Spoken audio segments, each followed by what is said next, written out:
जय हिंद, नमस्कार। हम लोग सीखेंगे इतिहास के बारे में। देखिए, इतिहास क्या होता है? अतीत का अध्ययन इतिहास कहलाता है। इसका तात्पर्य बनता है कि जो बीती हुई बात है, बीती हुई बात को अतीत कहते हैं।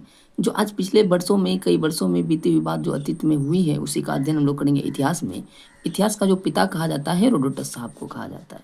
हेरोडोटस साहब ने एक अपनी पुस्तक लिखा है हिस्टोरिका, इस चीज़ को ध्यान में रखिएगा। देखिए, इस इतिहास शुरू करने से पहले हम लोग सीखते हैं कि मानव का जो जाति है वो सबसे पहले कहाँ से प्रारंभ कर दिया जीवन को जीने के लिए। मानव जाति के पालना पूछेगा तो मेरे भाई अफ्रीका महादेश को कहते हैं। कहाँ से कहते हैं? अफ्रीका महादेश को कहते हैं। जबकि पूछेगा एक सभ्य मानव, सभ्यता का पालना, एक मानव जाति जो होते हैं, एक सभ्य मानव तो स्टार्ट करते हैं कहाँ से? एशिया महाद्वीप से करते हैं। कहाँ से करते हैं? एशिया। देखिए, पूछेगा मानव जाति तो अफ्रीका महाद्वीप, सभ्यता का पालना एशिया महाद्वीप को कहते हैं। हम लोग यहाँ से करते हैं इतिहास को स्टार्ट। इतिहास को हम लोग क्या बोले? अतीत का अध्ययन इतिहास कहलाएगा। इतिहास का पिता हेरोडोटस कहलाएगा। इतिहास को 3 भागों में बांटा गया है: प्रागैतिहासिक काल, आद्य ऐतिहासिक काल और ऐतिहासिक काल। देखिए, प्रागैतिहासिक काल की बात करें, इस समय के जो मानव थे वो ना ही लिखना जानते थे और ना ही पढ़ना जानते थे। इस समय के मानव लिखना पढ़ना नहीं जानते थे। आद्य ऐतिहासिक काल में धीरे धीरे मानव जो है ना उसका बुद्धि विकास करने लगा तो लिखना प्रारंभ कर दिया, लेकिन क्या लिखा उसको पढ़ा ही नहीं गया। आद्य ऐतिहासिक काल में हम लोग हड़प्पा सभ्यता या सिंधु सभ्यता को पढ़ेंगे, या तो इसी को हम लोग कांस्ययुगीन सभ्यता भी कहते हैं। ऐतिहासिक काल में इसमें लिखित साक्ष्य हैं और इसे पढ़ा भी गया है। देखिए, ये क्या है, कहीं न कहीं इसका जो समय होता है ऐतिहासिक काल का, वैदिक काल से लेकर के अभी तक का समय आते हैं ऐतिहासिक काल में। हम लोग ऐतिहासिक काल में पढ़ लेंगे प्राचीन इतिहास, मध्यकालीन इतिहास और आधुनिक इतिहास, नेहरू काल और विश्व इतिहास। इससे पहले मेरे भाई हम लोग प्रागैतिहासिक काल और ऐतिहासिक काल को निपटा लेते हैं, उसके बाद हम लोग यहाँ पर चलेंगे। तो हमने क्या सीखा? प्रागैतिहासिक काल, इस समय के मानव लिखना पढ़ना नहीं जानते थे। इस समय के लोग जो है पत्थर का उपयोग करते थे, इसीलिए इसको पाषाण काल कहा जाने लगा। तो हमने क्या सीखा? इस समय के लोग पत्थर का उपयोग करते थे औजार के रूप में, इसीलिए इसको क्या कहा जाने लगा? पाषाण काल। सबसे पहले पाषाणकालीन सभ्यता का खोज जो किया 1863 ईस्वी में रॉबर्ट ब्रूस फ्रूट ने किया, इसीलिए इसे पाषाणकालीन सभ्यता का पिता भी कहा जाता है, रॉबर्ट ब्रूस फ्रूट को।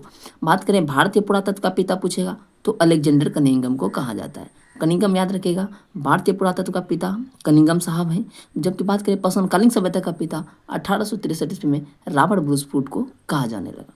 तो प्रागैतिहासिक काल को पाषाण काल इसलिए कहते हैं क्योंकि उस समय के मानव पत्थर का उपयोग करते थे। अब समझिए, ये जो पाषाण काल है इनको 3 पार्ट में बांटा गया। कौन कौन सीखिए, समझिए, जानिए। पूरा पाषाण, मध्य पाषाण और नव पाषाण। पूरा पाषाण, मध्य पाषाण, नव पाषाण। हम लोग एक एक करके समझ लेते हैं पाषाण काल को। पूरा पाषाण काल का जो समय है, इस समय के जो मानव थे आदि मानव थे। इसका तात्पर्य बनता है इस समय के जो मानव थे उनके जीवन का सिर्फ और सिर्फ यही तात्पर्य था कि किसी तरह जानवरों को मार कर जो है अपने पेट को भर लेना था। इन समय के मानव खाद्य संग्रह थे, सिर्फ खाने पीने से मतलब रखते थे। इस समय के मानव क्या थे? खाद्य संग्रह, खाने पीने से मतलब थे। आंखें ठग थे। आंखें ठग कहे तो भैया वो क्या करते थे? मतलब कि कहीं ना कहीं शिकार करते थे, जानवरों को मारकर खाने का काम करते थे, इसीलिए उसे आंखें ठग कहा गया। हमने क्या सीखा पूरा पसंद में? वहाँ के उस समय के आदमी क्या थे? आदि मानव थे, खाते थे सिर्फ इसलिए खाद्य संग्रह, प्रहार करते थे जानवरों पर, इसीलिए आंखें ठग कहा गया। पूरा पाषाण काल की सबसे बड़ी उपलब्धि रही कि आग की खोज हो गई थी। पूरा पाषाण काल में क्या हो गया? आग की खोज हो गई थी। और इस समय के मनुष्य ने चित्रकारी भी करना प्रारंभ कर दिए। ये चित्रकारी अभी भी देखिएगा, भीमबेटका की गुफा मध्य प्रदेश के रायसेन जिला में देखने के लिए आपको मिलेगा। चित्रकारी, सबसे पहला चित्रकारी पूरा पाषाण काल का। तो पाषाण काल का पहला भाग हमने सीखा पूरा पाषाण। पूरा पाषाण में क्या सीखे? उस समय के मानव आदि मानव थे, सिर्फ खाने पीने से मतलब थे, खाद्य संग्रह थे, मतलब कि आंखें टक थे क्योंकि वो शिकार करने का काम करते थे, जानवरों को मारने का काम करते थे, तो आंखें टक थे।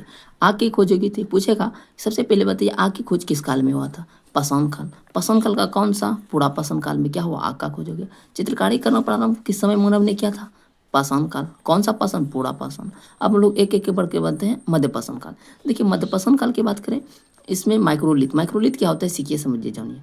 इस समय के जो मानव थे पूरा पाषाण काल, इस समय जो मानव ने पत्थर का उपयोग करते थे वो बहुत बड़े बड़े नुकीले पत्थर होते थे। तो मध्य पाषाण काल में धीरे धीरे वो क्या करने लगे? छोटे छोटे पत्थर का उपयोग करने लगे।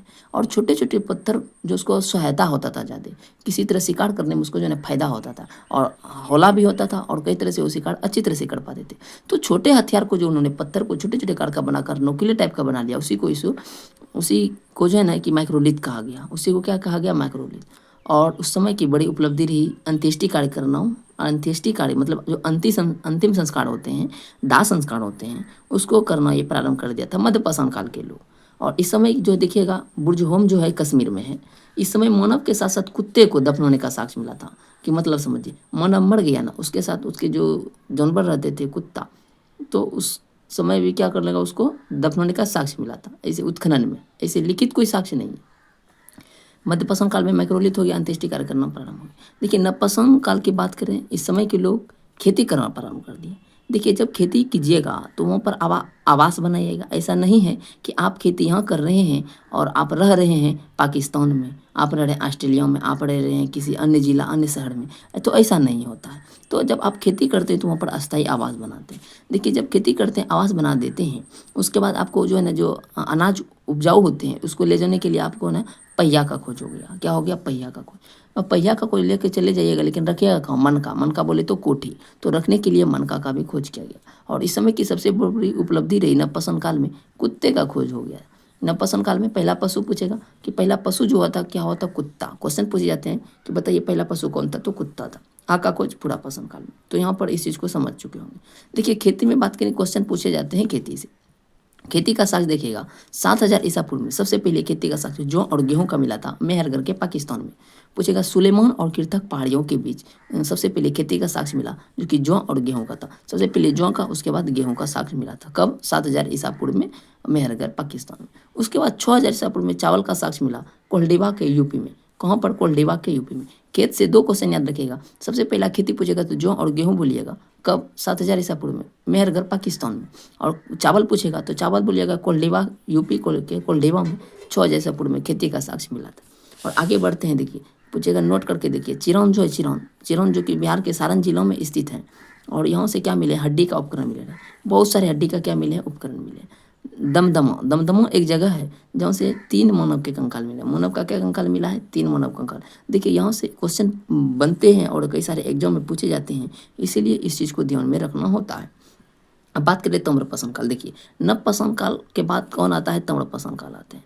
नवपाषाण काल के बाद क्या आते हैं? ताम्रपाषाण काल आते हैं। और इस ताम्रपाषाण काल है जिस समय मनुष्य ने पहली तांबे का खोज कर देता। मनुष्य द्वारा खोजा गया पहला धातु पूछेगा मेरे भाई, तो बोलिएगा कौन सी? तांबा। क्या बोलिएगा? तांबा बोलिएगा। तो जिसे ताम्रपाषाण काल के लोग तांबे का खोज करते हैं और धीरे धीरे क्या हो, औद्योगिकीकरण प्रारंभ हो जाते हैं, लोग बिजनेस की ओर भागने लगते हैं। और इस समय के जो समुदाय के लोग थे वो ग्रामीण समुदाय के, इस समय के लोग कैसा जीवन जीते थे भैया? ग्रामीण जीवन जीते थे।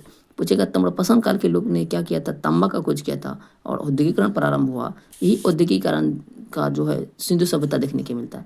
जब लोग औद्योगिकरण कर लिया, धीरे धीरे क्या होगा कि बहुत सारे व्यापार में फैल गए। और इस समय का मुख्य आधार कृषि ही था। क्या था? कृषि ही था, क्योंकि खेती का खोज हुआ था। अब समझिए, सबसे बड़ा ताम्र उपकरण देखिएगा मध्य प्रदेश के गुंगड़िया नामक स्थान पर देखने के लिए मिलता है। सबसे बड़ा ताम्रपाषाण उपकरण कहाँ देखने के लिए मिलता है? मध्य प्रदेश के गुंगड़िया नामक स्थान पर। तो हमने यहाँ पर क्या सीखा? एक बार फिर से रिकॉलिंग देखिए। चिरौन सारण जिलों में हड्डी का उपकरण मिला है। दमदमा से मानव का 3 कंकाल मिला है। ताम्रपाषाण काल में तांबे का खोज हुआ, इसके चलते क्या हुआ? औद्योगिकरण प्रारंभ हुआ। इसका पूछेगा ताम्रपाषाण के कैसे लोग थे? न शहरी सभ्यता थे या न ग्रामीण सभ्यता? बोलिएगा ग्रामीण सभ्यता थे। खेती में जौ और गेहूं का सबसे पहले खेती किया मेहरगढ़ पाकिस्तान में 7000 ईसा पूर्व में किया था। 6000 ईसा पूर्व में चावल का, जो कि यूपी के कोल्डिवा में। नवपाषाण काल में क्या हुआ? देखिए यहाँ से फिर एक बार देख लेते हैं। प्रागैतिहासिक काल में क्या कहते हैं? मानव लिखना पढ़ना नहीं जानते थे, पत्थर का उपयोग करते, इसलिए पाषाण काल कहा जाने लगा। रॉबर्ट ब्रूस ने पाषाण काल शब्द का खोज किया। भारत में पुरातत्व का पिता। पुरातत्व क्या होता है समझिए, जहाँ पर कई चीज़ खुद जो है उत्खनन करके लाया जाता है, उसको कहीं ना कहीं उसको सर्वेक्षण कर लिए रख दिया जाता है, ताकि इसका जो है ना बहुत दिनों तक इसका अवशेष चलते रहे। तो भारत का पुरातत्व पिता करेंगे को कहते हैं। पाषाण काल को 3 भाग में, पुरापाषाण, मध्यपाषाण, नवपाषाण। और नवपाषाण के बाद का काल आता है ताम्रपाषाण काल। तो आई होप ये जो है कहीं ना कहीं प्राग ऐतिहासिक काल आप लोगों को समझ में आया होगा। मिलेंगे अगले वीडियो में आदि ऐतिहासिक काल के साथ, और इसी तरह बने रहिएगा मेरे भाई। इस शॉर्ट नोट्स के माध्यम से आप सीख पाएंगे, समझ पाएंगे प्राग ऐतिहासिक काल को। वीडियो कैसा लगा कमेंट में बताइएगा। नेक्स्ट वीडियो में मिलेंगे हम लोग आदि ऐतिहासिक काल के साथ। तब तक के लिए जय हिंद, जय भारत, वंदे मातरम।